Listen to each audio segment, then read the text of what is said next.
അലക്കാനുള്ള തുണിയൊക്കെ എടുത്തിട്ടുണ്ടല്ലോ അല്ലെ? എല്ലാം എടുത്തല്ലേ നീ? എല്ലാം എടുത്ത്. അല്ലടി, നിന്റെ ഭർത്താവ് പുറത്തെന്നല്ലേ പറഞ്ഞത്? അതെ. പിന്നെ ഈ അണ്ടർവെയർ ആരതടി? അയ്യോ അതോ, അത് കൊച്ചിന്റെ. കൊച്ചിന്റെ അണ്ടർവെയറിന് ഇത്ര നീളം വീതി അങ്ങനെ വന്ന്? അത് ചിലപ്പോ കൊച്ചു വലിച്ചു കളിച്ചതായിരിക്കും. എന്നാലും പിന്നെ കൊച്ചു ഇങ്ങനെ വലിച്ചു കളിക്കോ?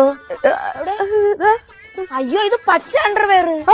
ഇത് ചന്ദ്രന്റെ അണ്ടർവെയർ. ചന്ദ്രന്റെ കണ്ട എനിക്ക് അറിഞ്ഞൂടെ? അണ്ടർവെയർ. അയ്യോ, ചന്ദ്രന്റെ അണ്ടർവെയർ തന്നെ ഇത്. ചന്ദ്രന്റെ അണ്ടർവെയറിന്റെ വള്ളിയുടെ തുമ്പറ്റത്ത് ഒരു പിന്നുണ്ട്. ഈ ഏരിയയിൽ അങ്ങനെ വള്ളിയുടെ തുമ്പറ്റത്ത് പിന്നുള്ള ഒരു അണ്ടർവെയർ ഞാൻ കണ്ടിട്ടില്ല. അങ്ങനെ നീ പറയുന്നത്? ചന്ദ്രൻ മാത്രമല്ല വള്ളിയുടെ തുമ്പത്ത് പിന്നു വെക്കുന്നത് കേട്ടോ. തെങ്ങേറ സുഖൂന് അണ്ടർവെയറിന്റെ തുമ്പത്തില്ലേ? അത് രണ്ട് സൈഡിൽ രണ്ട് പിന്ന്, ഇത് ഒറ്റ പിന്ന്. ഇത് ചന്ദ്രന്റെ തന്നെ. ഇല്ലടി, അല്ല, ഒറ്റ പിന്നേ ഉള്ളൂ സുരേഷിന്റെ. അല്ല അല്ല അല്ല, സുരേഷിന്റെ അണ്ടർവെയറിന്റെ വള്ളിയിലും ഉണ്ട് ഒരു പിന്നെ. നിനക്കെങ്ങനെ അറിയാം? അത് എനിക്ക് എങ്ങനെ അറിയാം? നിനക്കെങ്ങനെ അറിയാം? നിനക്ക് ചന്ദ്രന്റെ കാര്യം എങ്ങനെ അറിയാം? ഞാൻ നീ ചന്ദ്രന്റെ കാര്യമൊക്കെ വിട്, നമുക്ക് വേറെ വല്ലതും പറയാം. എന്നാലും